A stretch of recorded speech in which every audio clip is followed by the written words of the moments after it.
Before the construction of Fort Campbell, and before settlers built farms and communities in the area it now occupies, the landscape was much different. At the time of the earliest European contact in the New World, there were no permanent residents in the region, nor had there been for several hundred years. Rather, the region served as the hunting grounds for several Native American tribes from surrounding lands, including the Cherokee and the Shawnee. After their hunting expeditions, the Native Americans returned to their villages in what are now Alabama, Mississippi, and Tennessee in the Blue Ridge Mountains, or along the Ohio River.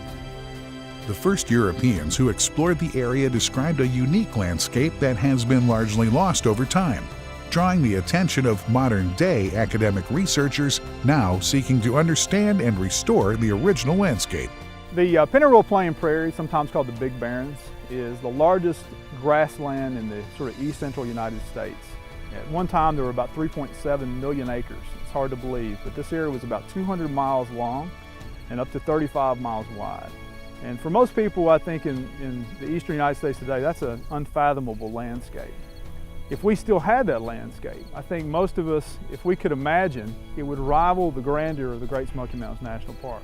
Perhaps we would not know today what the Barrens were like long ago if the early European and American settlers to cross the landscape had not left written accounts of what they saw. Jedediah Morris, considered the father of American geography, explored the area in 1793 and offered one of the first written descriptions of the Barrens. In Nelson Country, northwest of Rolling Fork, is a tract about 40 miles square, mostly barren, interspersed with plains and strips of good land. These lands are covered with grass and afford good pasturage. André Michaud, a noted French botanist, recorded his observations of the Barrens in a diary entry dated June 12, 1795. I passed through a country covered with grass and oaks which no longer exist as forests, having been burned every year. These lands are called barren lands, although not really sterile. The grasses predominate. Louis Philippe, Duke of Orleans, who later became King of France, crossed the Barrens in 1797.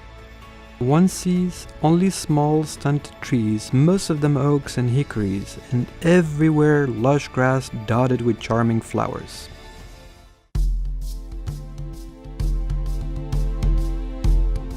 Well before European exploration of the area, ancestral Cherokees had inhabited the southern Appalachian summit and uplands for thousands of years.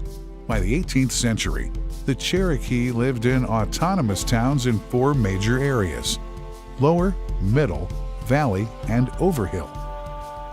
By the 18th and early 19th centuries, the Cherokee had expanded into northeastern Alabama. Ancestral Cherokee lands also included portions of Virginia, West Virginia, and most of Kentucky as hunting grounds and buffer zones.